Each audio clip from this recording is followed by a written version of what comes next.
આજે ગાંધીનગર ખાતે મુખ્યમંત્રી ભૂપેન્દ્ર પટેલની અધ્યક્ષતામાં મળેલ કેબિનેટ બેઠકમાં કેટલાક મહત્વના નિર્ણયો લેવામાં આવ્યા હતા, જે અંતર્ગત સરકારી હોસ્પિટલોને મળતી પ્રધાનમંત્રી જન આરોગ્ય યોજનાની આવકમાંથી હોસ્પિટલના ડોક્ટર, પેરામેડિકલ સ્ટાફ અને અન્ય સપોર્ટ સ્ટાફને અપાતા ઇન્સેન્ટિવમાં મોટા પ્રમાણમાં વધારો કરવાનો રાજ્ય સરકારે નિર્ણય કર્યો છે. અગાઉ પીએમ જયના કુલ લાભાર્થીઓમાં ફક્ત બીપીએલ યાદીવાળા લાભાર્થી પેટે થતી આવક જ ઇન્સેન્ટિવ માટે વિતરણને પાત્ર હતી, જેમાં ફેરફાર કરી હવે ઇન્સેન્ટિવ આપવા માટે પીએમ જયની સંપૂર્ણ આવકને ધ્યાને લેવામાં આવશે. ઋષિકેશભાઈ પટેલે જણાવ્યું કે રાજ્યમાં પીએમ જય અંતર્ગત અત્યારે થતા કુલ ક્લેમના 18% ક્લેમ સરકારી હોસ્પિટલમાં થાય છે. આ ક્લેમની સંખ્યાને વધારીને 1 વર્ષમાં 25% અને 2 વર્ષમાં 30% ઉપર લઈ જવાનું રાજ્ય સરકારનું આયોજન છે.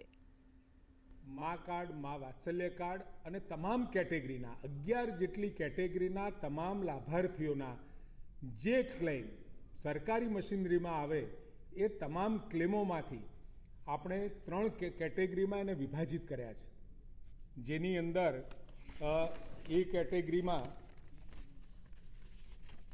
અમદાવાદ, સુરત, વડોદરા, રાજકોટ એમાં કુલ આવકના 25% શેર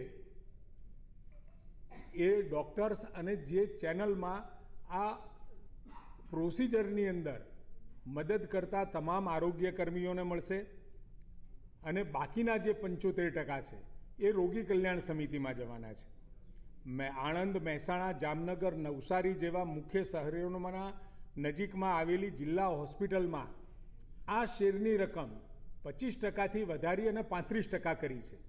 એટલે 35% રકમ એ ડૉક્ટરોને ઇન્સેન્ટિવ સ્વરૂપે અથવા તો એમની કામગીરી અને વધુ ક્લેમ નોંધાય એ હેતુથી ત્યાં આપવામાં આવશે.